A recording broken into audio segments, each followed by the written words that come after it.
Hey, this is Brighter Rays, and this week's study is called God Granted Me Success.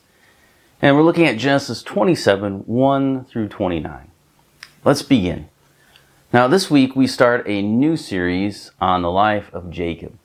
Just like Abraham, Isaac is still alive and plays a role here, but the focus begins to shift to the next generation. We saw back in Genesis chapter 25 a preview of what is about to happen. We got a preview of the encounter that's going to be really occupying the ensuing stories. We see Esau, the firstborn, wild man that had no interest in his birthright. As the firstborn, he stood to be the inheritor of all that Abraham and Isaac had accumulated over all those years. Now, Esau willingly trades his birthright for a lentil stew. We were also introduced to Jacob as the deceiver, the cheat. Jacob, the younger brother, had the desire to take Esau's place. When Esau had a felt need, Jacob was quick to take advantage of the situation.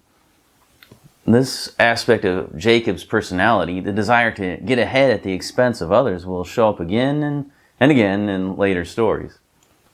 The story we have before us today is probably one of the more well-known events in the life of Jacob, and it's a disappointing one.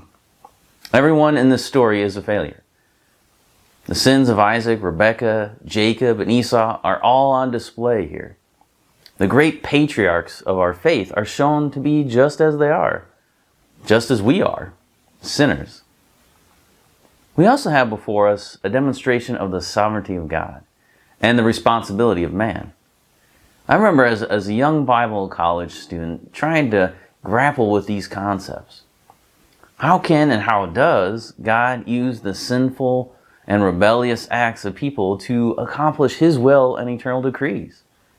How can people committing sins and committing acts against the will of God be at the same time the will of God? Why does He still find fault, like it says in Romans? For whom can resist His will?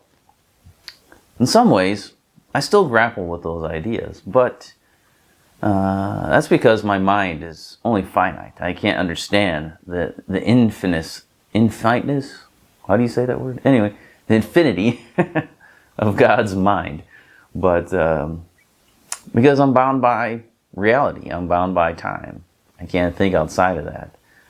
And these things spring out of the infinite and eternal mind of God. And so we know they exist, but we can't comprehend. And though I still ponder these thoughts, I've learned to be content with the answer that Scripture gives. It says, "Who are you, O man, to answer back to God?" He says, "Well, what is molded say to the molder? Why have you made me like this?" So that's the idea here. You have the sovereignty of God, the responsibilities of man, both operating at the same time. The people are acting according to their will. God has His will, and He's acting, and His will is the overriding one.